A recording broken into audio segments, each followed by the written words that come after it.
भारत को आजादी तो 2014 में मिली है, 1947 में भीख मिला था। ये कंगना रणावत ने कहा है, भारत सरकार की चहेती कंगना रणावत ने।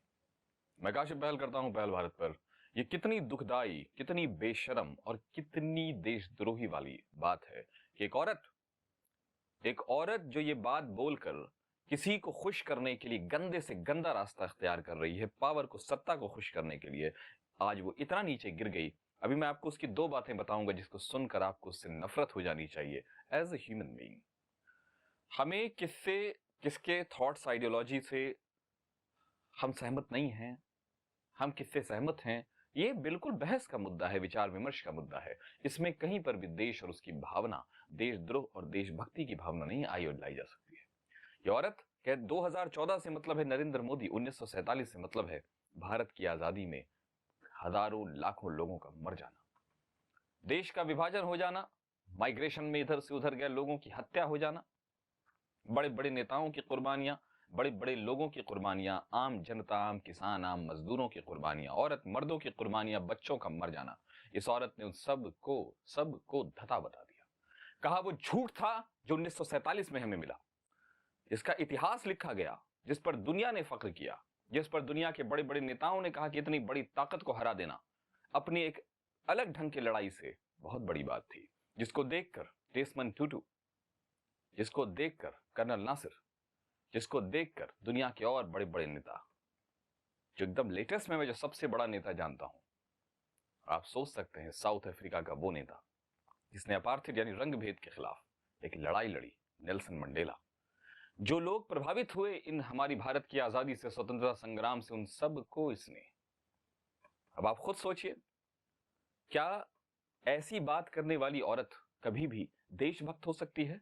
क्या कभी भी वो देश के लिए सोच सकती है? ऐसा नहीं हो सकता। वो एक गद्दार है। उस पर लेकिन एक्शन कब होगा?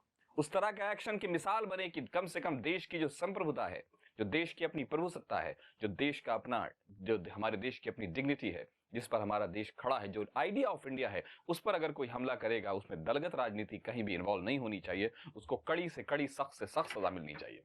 ये सोचने की बात है। इसका क्या नतीजा होगा? आज कंगना रणावत एक ऐसा नाम बन गई है जिससे सिर्फ नफरत और हेट्रेड की बात। अब ये बात उसने पहले ये कहा था जिसमें हमारी आजादी को उसने गाली दी, हमारे स्वतंत्रता संग्राम को एक ऐसा भीख बता दिया। आप सोच सकते हैं, भीख, और कहती है कि बहस करने को तैयार हूं। उसको तो एक बच्चा जमीन पर लाकर पटक देगा अगर उससे बहस करनी, जिसने थोड़ी सी भी पढ़ाई की होगी। और वो कहती है कि इस पर बहस किया जाए। किससे क्या बहस करना है? मैं देता हूं ओपन चैलेंज, तो मुझसे बहस करो। कैसा चले? कैसी बात? भारत की आजादी को भीख बताती है बेशर्म औरत। किसान आंदोलन को ऊपर आते हैं। किसान आंदोलन के किसानों को, उन सिखों को पहले भी खालिस्तानी कहा जा रहा था, गद्दार कहा जा रहा था। इस औरत ने हद कर दी। इस औरत ने इंदिरा गांधी का नाम लेकर ऑपरेशन ब्लू स्टार को कॉन्टेक्स्ट में रखकर कहा है कि एक औरत ने इन लोगों का इलाज किया था, ये आज भी डरते हैं उनसे। आप सोचिए, ये किससे डरते हैं? कह रही कि इनको क्रश करने वाला एक आदमी होना चाहिए। आप सुनकर चौंक जाएंगे, कैसा, ये कैसे कह रही है?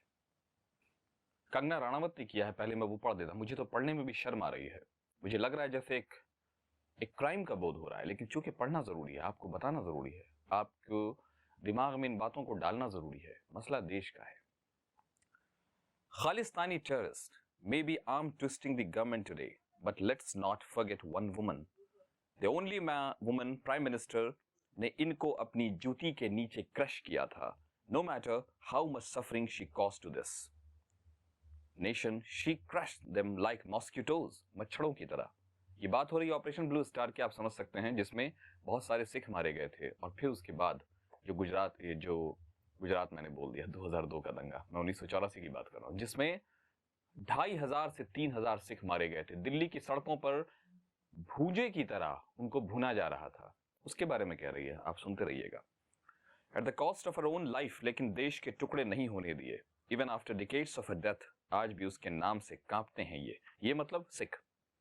इनको वैसा ही गुरु चाहिए।